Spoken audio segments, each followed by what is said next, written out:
Monsieur le directeur général de l'enseignement supérieur, de la recherche et de l'innovation, représentant le ministre de l'enseignement supérieur, de la recherche et de l'innovation, monsieur le représentant du ministre des Sports, monsieur le représentant du ministre de la Jeunesse, monsieur le directeur de l'INSEPS, monsieur le directeur des réseaux, monsieur le président du réseau des instituts nationaux de jeunesse et de sport, monsieur le secrétaire général de la CONFEJES, mesdames, messieurs, les membres du conseil restreint de l'université Cheikh Anta Diop de Dakar, monsieur les directeurs d'instituts nationaux de jeunesse et de sport, monsieur le directeur de l'équipe de recherche sport et sciences sociales de la faculté des sciences sport de l'université de Strasbourg, honorables invités du monde sportif, mesdames, messieurs les directeurs centraux de l'université Cheikh Anta Diop de Dakar, mesdames, messieurs les chefs de département, mesdames, messieurs les membres du personnel d'enseignement et de recherche, chers collègues, mesdames et messieurs les membres du personnel administratif, technique et de service, chères étudiantes, chers étudiants, honorables invités. Je voudrais tout d'abord exprimer tout le plaisir que j'éprouve aujourd'hui à prendre part à la cérémonie d'ouverture du colloque international de l'Institut national supérieur de l'éducation populaire et du sport, INSEPS, qui réunit des enseignants-chercheurs et des chercheurs francophones pour échanger sur le sport à l'épreuve du développement durable en Afrique francophone. Je voudrais à mon tour, à la suite de monsieur le directeur de l'INSEPS, souhaiter la bienvenue à l'UCAD et au Sénégal à l'ensemble des communicants et des participants. Je voudrais également remercier la CONFEJES, représentée par son secrétaire général, Bourama Ali Harouna, mais également l'AUF pour leur soutien respectif à la présente rencontre scientifique. Je remercie aussi le directeur de l'INSEPS et tous ses collaborateurs, car l'organisation de ce colloque démontre l'investissement de l'Institut et de ses acteurs dans les missions assignées à l'UCAD, à savoir la recherche et principalement la recherche au service du développement, la transmission des résultats de la recherche par l'enseignement et la formation pour assurer la relève, et tout cela au service de la communauté.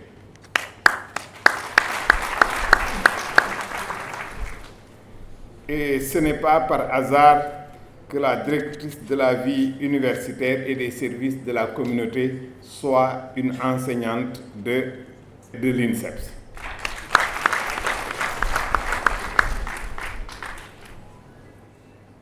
Ce colloque est aussi l'expression de votre capacité à mutualiser et à mobiliser des ressources afin de promouvoir le sport en tant qu'élément contributif majeur au développement durable.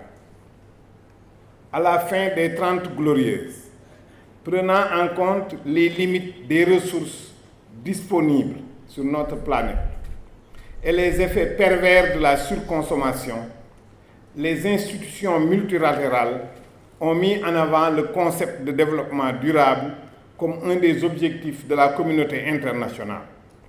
Cependant, selon le mot d'Olivier Godard, la notion reste incertaine et vise à nommer un défi plus qu'elle n'ordonne des actions à entreprendre, et cela doit être pris en compte dans notre réflexion. Remontant plus loin, c'est en 1980 que l'Union internationale pour la conservation de la nature et de ses ressources, UICN, se réfère pour la première fois à la notion de développement durable à l'occasion de la publication de sa stratégie mondiale pour la conservation. Ainsi, disparaissait l'idée de simple protection de la nature qui cède la place à l'aspiration des populations au développement économique et social respectueux de leur environnement. Cette conception n'a pas abouti aux résultats souhaités, et on assista alors à une dégradation de la situation économique d'une importante frange de la population mondiale. Ainsi, l'Assemblée générale des Nations unies de 1983 mandata une commission qui rendit son rapport en 1987. Ce rapport proposa le terme développement durable qui a mobilisé d'éminents experts. Ce concept, centré surtout sur les besoins fondamentaux des populations des pays en développement, privilégia l'accès à l'habitat, à la santé, à l'éducation, à l'alimentation, à l'eau, à travers des institutions et des organisations qui privilégient l'approche inclusive des problèmes à résoudre. Aujourd'hui, la symbiose de tout vecteur de développement avec le concept de développement durable s'impose. C'est pour cette raison que le mouvement olympique s'est engagé depuis le sommet de la Terre à Rio de Janeiro en 1992 en faveur du développement durable. Cet engagement est maintenu. Depuis cette date, il est devenu évident que le sport pouvait jouer un rôle positif dans la quête d'un comportement écologiquement responsable, comme l'a soutenu Jacques Roger, président du CIO. Grâce au sport, le mouvement olympique peut apporter une contribution notable au développement durable. Ainsi, au congrès olympique du centenaire tenu à Paris, a été créée la commission sport et environnement du CIO, devant conseiller la commission exécutive en matière de protection de l'environnement et de développement durable. En 1996, un engagement contraignant fut pris envers la responsabilité environnementale en amendant la charte olympique. Par cet engagement, le CIO encourage et soutient une attitude responsable vis-à-vis des questions environnementales, promeut le développement durable et exige que toutes les éditions des Jeux soient organisées en prenant en compte ces principes. L'éducation par le sport est aussi devenue un facteur clé de la stratégie et du champ d'action du CIO, car le rapport des Nations Unies sur le sport au service du développement et de la paix stipule, je cite, que le développement humain durable ne se limite pas à la croissance économique. C'est un processus qui consiste à accroître les choix et les possibilités offertes à tous les membres de la société. Il est fondé sur les principes d'inclusion, d'équité et de durabilité, et l'accent est mis sur l'importance d'accroître les opportunités aussi bien pour la génération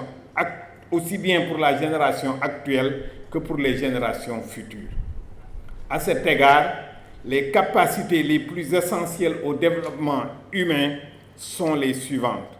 Vivre longuement et en bonne santé, accéder à l'éducation, disposer des ressources nécessaires pour un niveau de vie décent et être en mesure de prendre part à la vie de la communauté.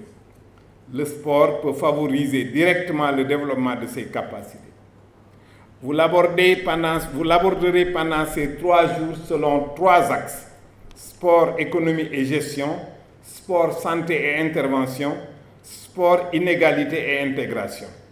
Vous cernerez le thème en l'étudiant dans tous ses aspects pour en sortir l'essence que les universitaires que vous êtes mettront à la disposition de la société qui a soif d'être éclairée par une recherche de qualité répondant à ses besoins.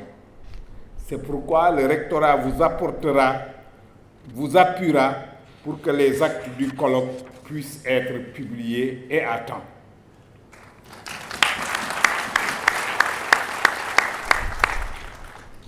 Je voudrais terminer mon propos en vous souhaitant de fructueux échanges, sources de réponses aux différentes hypothèses posées et questions à soulever.